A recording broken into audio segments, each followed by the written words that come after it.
Lebih dari 85 meter di bawah perbukitan Kapadokia, terdapat kota bawah tanah yang besar dan hampir selalu dihuni selama ribuan tahun. Kota tersembunyi, sekaligus rumah bagi 20.000 orang. Tapi siapa yang membangunnya?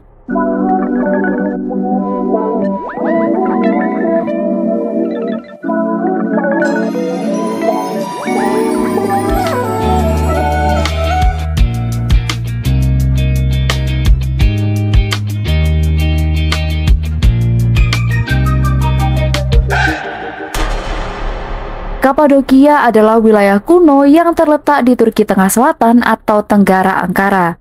Kapadokia berada di dataran tinggi yang terjal di utara pegunungan Taurus, dan dengan geologisnya yang unik membuat wilayah Kapadokia ini disebut sebagai cerobong peri.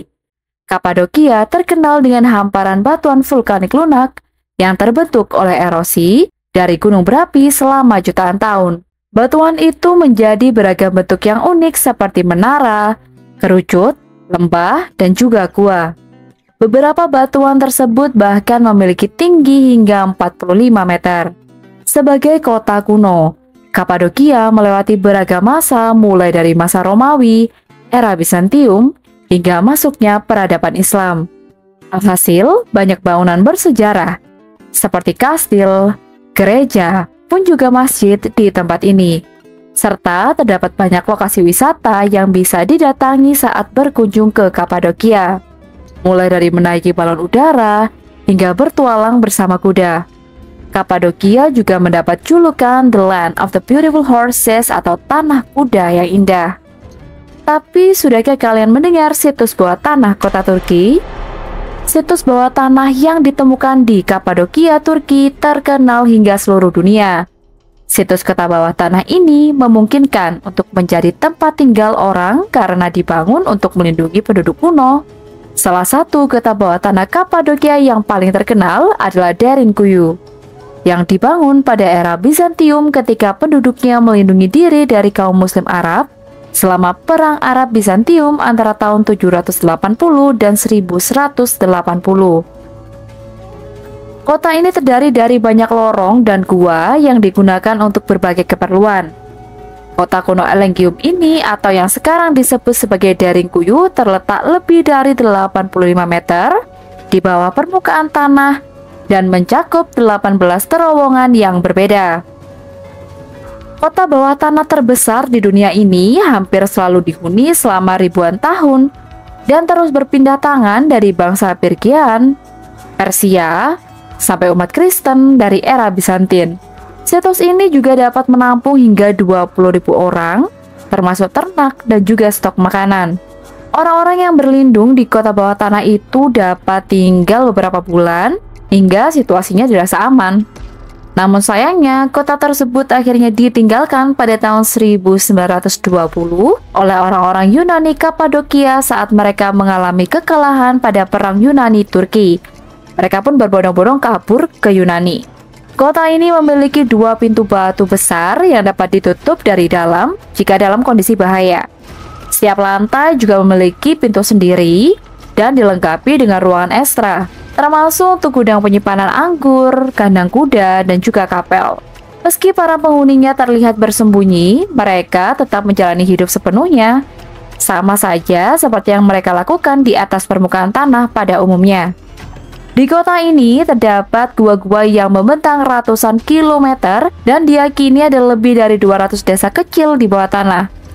Desa-desa itu saling terhubung satu sama lain oleh berbagai terowongan, sehingga membentuk jaringan bawah tanah raksasa. Derinkuyu pun akhirnya kembali ditemukan pada tahun 1963 oleh seorang warga anonim yang selalu kehilangan ayam-ayam peliharaannya. Saat dia sedang merenovasi rumahnya, unggas-unggas itu tiba-tiba menghilang ke celah-celah kecil dan tidak pernah muncul lagi. Setelah melakukan penyelidikan dan penggalian, warga Turki akhirnya menemukan jalan gelap yang ternyata adalah salah satu dari 600-an pintu masuk menuju kota Derinkuyu. Penggalian besar-besaran pun dilakukan, hingga akhirnya berlangsung dan mengungkap jejaring ruangan, mulai dari ruangan penyimpanan makanan kering, kandang ternak, sekolah, penyimpanan anggur, sampai kapel. Salah satu ruang Daringkuyu yang paling mencolok adalah ruangan besar dengan langit-langit berkubah yang diyakini merupakan sekolah agama dengan ruang belajar yang terpisah. Daringkuyu juga terhubung ke kota-kota bawah tanah lainnya melalui jaringan terowongan yang terbilang canggih. Situs kota bawah tanah yang pada umumnya dibangun oleh orang Frigia antara abad ke-8 hingga ke-7 sebelum Masehi. Mereka mengukir ruang hidup mereka menjadi batuan vulkanik lunak di kawasan tersebut.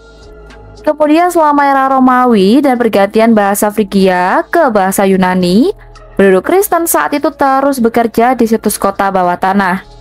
Kota bawah tanah seperti Daringkuyu dianggap melindungi warganya hingga abad ke-14 ketika orang Kristen membutuhkan tempat berlindung yang aman dari ancaman orang-orang Mongolia selama invasi ke Asia Timur. Bahkan selama abad ke-20, gua memungkinkan untuk digunakan sebagai penyelamatan diri dari penganiayaan, yang kebetulan saat itu dilakukan selama era Kekaisaran Ottoman. Baru pada tahun 1923, setelah pertukaran populasi antara Yunani dan Turki, kota-kota bawah tanah benar-benar ditinggalkan dan kemudian tidak ditemukan kembali sampai tahun 1963. Uniknya, di dalam kota itu juga terdapat terowongan komunikasi yang menjadi tempat meneriakkan pesan dan menyampaikan berita tentang apa yang terjadi di atas permukaan tanah. Dapat dipastikan bahwa salah satu kota bawah tanah terbesar di Kapadokia, Daringkuyu ini dibuka untuk wisatawan. Namun, pada tahun 1969, hanya setengah dari kota saja yang tersedia untuk dikunjungi. Kota bawah tanah itu pun lantas ramai dikunjungi oleh para turis dan pada tahun 1985 dimasukkan ke dalam daftar warisan dunia UNESCO. Kapan tepatnya kota itu dibangun masih diperdebatkan. Namun, kota bawah tanah Daringkuyu disebutkan dalam buku Anabasis yang ditulis Xenophon dari Athena sekitar 370 sebelum Masehi. Xenophon menyebutkan orang-orang Anatolia di sekitar wilayah Kapadokia hidup di rumah-rumah bawah tanah, bukan di gua-gua perbukitan. Kemudian, siapa yang menciptakan kota Daringkuyu? Sampai saat ini masih misteri. Bangsa Hittite kerap disebut sebagai orang-orang yang bertanggung jawab atas pengerjaan awal terowongan bawah tanah. Mereka mungkin menggali beberapa lapisan pertama pada bebatuan saat mereka disebut bangsa Phrygian sekitar 1200 sebelum Masehi.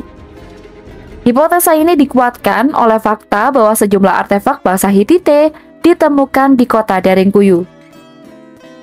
Akan tetapi, sebagian besar kota tampaknya dibangun bangsa Phrygian yang memiliki keahlian arsitek zaman besi dan memiliki kemampuan membangun fasilitas bawah tanah yang rumit. Bangsa Phrygian adalah salah satu kerajaan mula-mula yang terkemuka di Anatolia. Mereka berkembang di antero Anatolia Barat sekitar akhir milenium pertama sebelum Masehi dan memiliki kemampuan membentuk formasi bebatuan dan menciptakan potongan fasad yang luar biasa. Meski jejaknya sulit ditemukan, kerajaan tersebut menyebar hingga mencakup Anatolia Barat, Tengah, termasuk area Daringkuyu.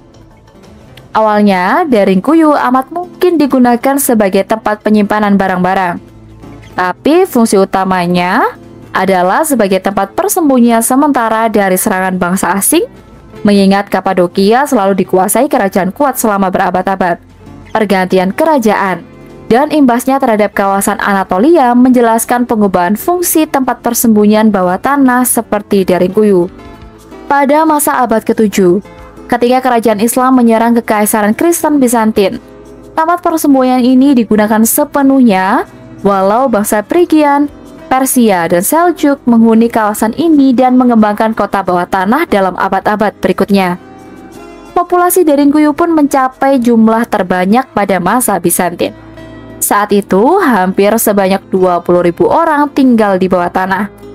Yang paling mengesankan adalah sistem ventilasi yang kompleks dan sumur terlindung yang memasok seluruh penduduk kota dengan udara segar dan air bersih. Bahkan diperkirakan bahwa konstruksi awal Daringkuyu berpusat pada dua elemen penting ini. Lebih dari 50 lubang ventilasi yang mengalirkan udara secara alami ke banyak tempat tinggal dan lorong. didistribusikan ke seluruh kota untuk menghindari serangan fatal terhadap pasokan udara mereka. Sumur pun digali sedalam lebih dari 55 meter dan dapat dengan mudah dipotong dari bawah oleh penduduk kota.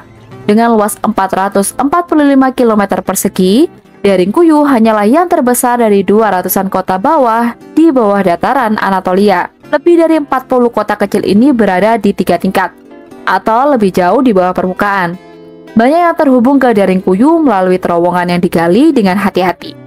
Beberapa lainnya membentang sepanjang 9 km, di mana semuanya dilengkapi dengan rute pelarian darurat jika perlu segera kembali ke permukaan. Tapi rahasia bawah tanah Kapadokia belum semuanya tergali. Pada tahun 2014, sebuah kota bawah tanah baru dan berpotensi lebih besar digali di bawah wilayah Nevşehir. Apakah menarik untuk dibahas? Silakan tuliskan di kolom komentar. Terima kasih sudah melihat Jendela Dunia pada episode kali ini. Sampai bertemu di Jendela Dunia episode selanjutnya.